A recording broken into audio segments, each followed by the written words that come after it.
तो सबकी माँ होती है। इसलिए मेरे भाई बहन, ये जो घरों में बुजुर्ग बैठे रहते हैं ना, इनकी उपेक्षा मत करो, इनका आशीर्वाद लो।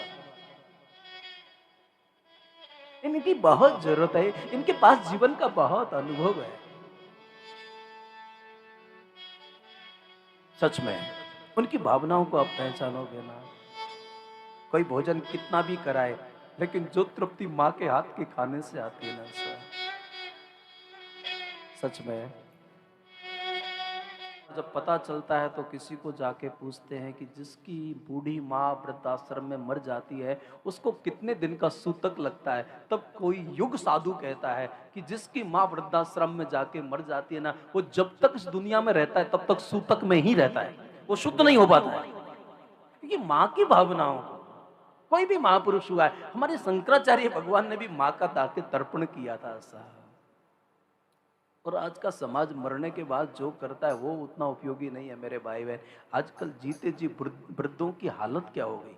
हम उनको कितनी संपत्ति देते हैं ये महत्वपूर्ण नहीं, उनको आदर कितना देते हैं, उनके प्रति हम अहोभाव कितना रखते हैं। याद रखना, इस दुनिया में बहुत लोग आशीर्वाद देने वाले मिलेंगे। किसी का आशीर्वाद हाथ का होगा, किसी का कंठ होगा, लेकिन दुनिया में एक माँ ही ऐसा पात्र है जिसका आशीर्वाद जब भी निकलता है तो हृदय से निकलता है। हर माँ बहुत गहर, अब देख ना, कभी कभी जब बेटा माँ को चरण छूता है तो माँ बोल नहीं पाती है, क्योंकि माँ इतने गहरे में चली जाती है ना। इसलिए मेरा आपसे निवेदन है, तुमने इस दुनिया में जब श्वास ली थी ना, तो सबसे पहली जब श्वास ली थी ना, तो दुनिया के संसार की कोई चीज तुम्हारे पास नहीं थी, लेकिन तुम्हारी माँ तुम्हारे पास थी। और याद रखना, भगवान ना करे लेकिन माँ की अंतिम श्वास तक तुम माँ का ख्याल रखना, उसकी भावनाओं की कदर करना। माँ जैसे जैसे वृद्ध होती है ना, माँ की ममता वैसे वैसे जवान हो जाती है।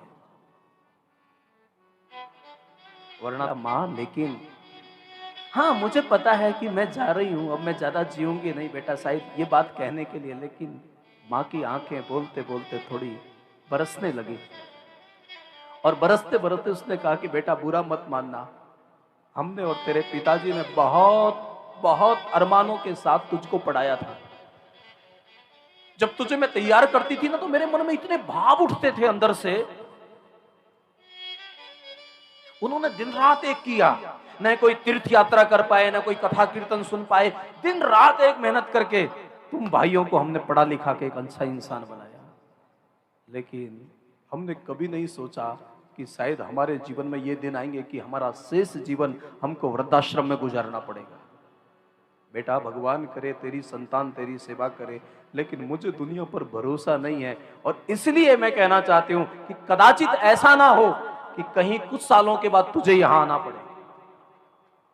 याद रखना, माँ एक वो पात्र है, वो मरते मरते भी तुम्हारा हित ही सोचती है। भले ही हम माँ को ना समझ पाए, वो मृत्यु के समय में तुम्हारे बारे में ही सोचती है।